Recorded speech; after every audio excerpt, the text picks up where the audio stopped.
Hi. Are you over 65, considering retirement? You're single. Perhaps you're only living on Social Security, and you're really scratching your head trying to figure out what to do. Well, that was me about 11 years ago. My name is Kate, and I live in Central Mexico. Did I intend to live in Central Mexico? Never, ever crossed my mind. But here I am. I was 71 when I moved here. I'm now 82. And I can tell you that it was the best decision I ever made to go live in a foreign country.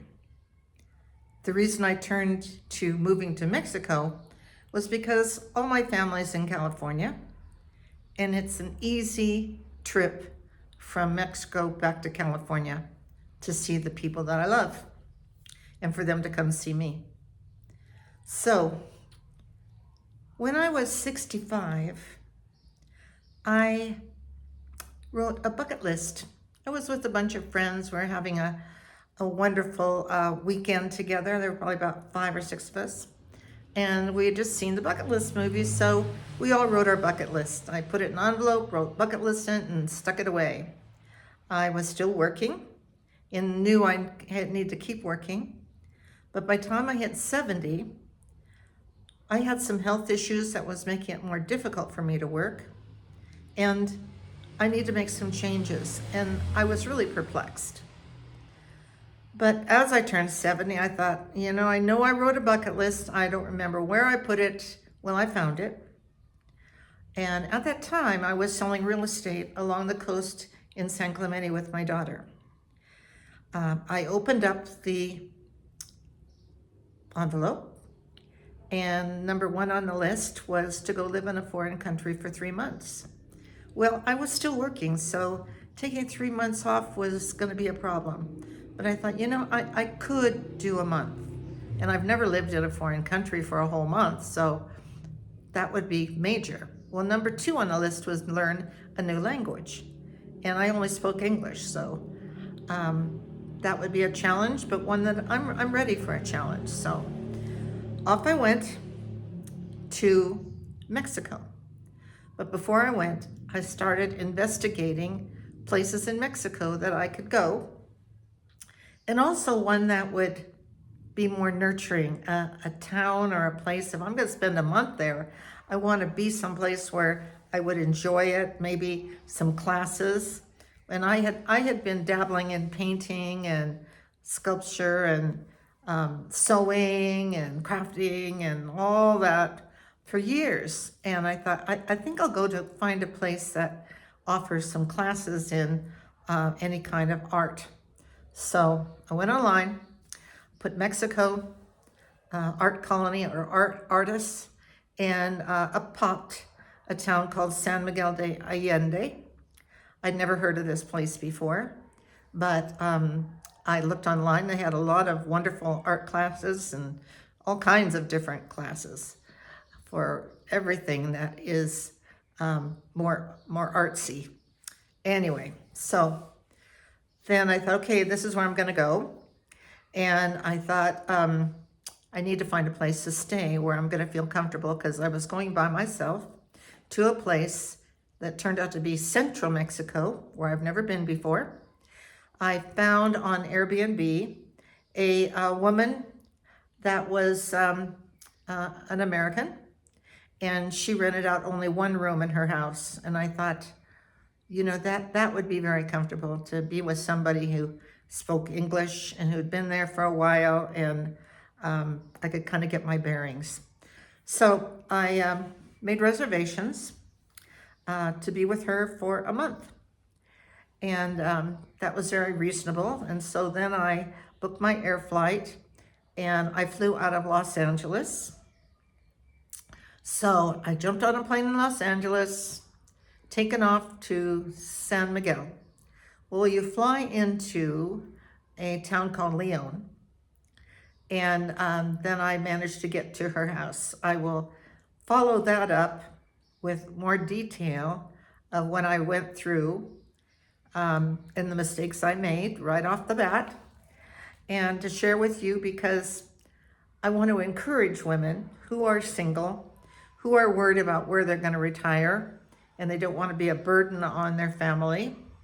I want to encourage you to investigate some places. It might not be Mexico, it might be Greece, it might be Italy, Spain, whatever. And I want to give you some pointers as to how to investigate and how to learn more about that place before you go there. That's something I didn't do, and I should have. So I ended up in San Miguel. I got to, by a taxi, I got to where I was staying, and this very lovely lady was just leaving. She had some errands she had to run. She put my bags in her place, and she said, I'm going to walk you around the corner. There's a very nice little restaurant that you can have lunch, and by the time you're through having lunch, I'll be through with my errands, and then we'll take you back to my place and get settled. And I thought, great, that sounds perfect. So went to the restaurant, had a lovely, lovely lunch, and in a tiny little place where you could see her cooking, and it was very nice, totally different than anything I'd experienced. Great food. So I get a call from Patricia. She's on her way back. So I get up to pay, and I had no pesos. I didn't speak enough Spanish to ask people how to get pesos. So there was such a small place. They didn't take credit cards. They didn't take dollars. They only took pesos. So this wonderful gentleman, Spanish gentleman, stood up, and he paid the lady in pesos, and I gave him the equivalent in dollars, and I could have hugged the guy because I felt pretty stupid that I didn't have pesos with me. And then I went back to my friend's place and got settled in and sat, and we had tea and we talked. Her place was lovely. It was so different than anything I'd experienced before. Her house was filled with wonderful art and ceramics, and everything from Mexico. It was very unique.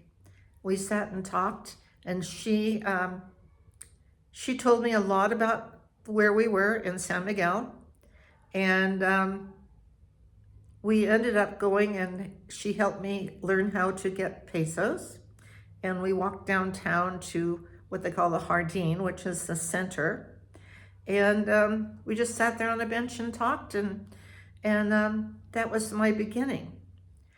And in the next in the next series, chapter, whatever, I want to talk to you about transportation, because that's where I started making my mistakes right off the bat. And I would love to explain to you what I did and what I should have done. And so that when you go to check out a property, to check out a place, whether you're checking things off a bucket list or you just put it out there in the world that you wanted to go see this town or place, or that you'll feel comfortable to do it. So my name is Kate. I'm 82. I'm happily living and have lived in San Miguel, Mexico for 10 years, and I have a lot to share. And take care. Have a lovely day. Adios.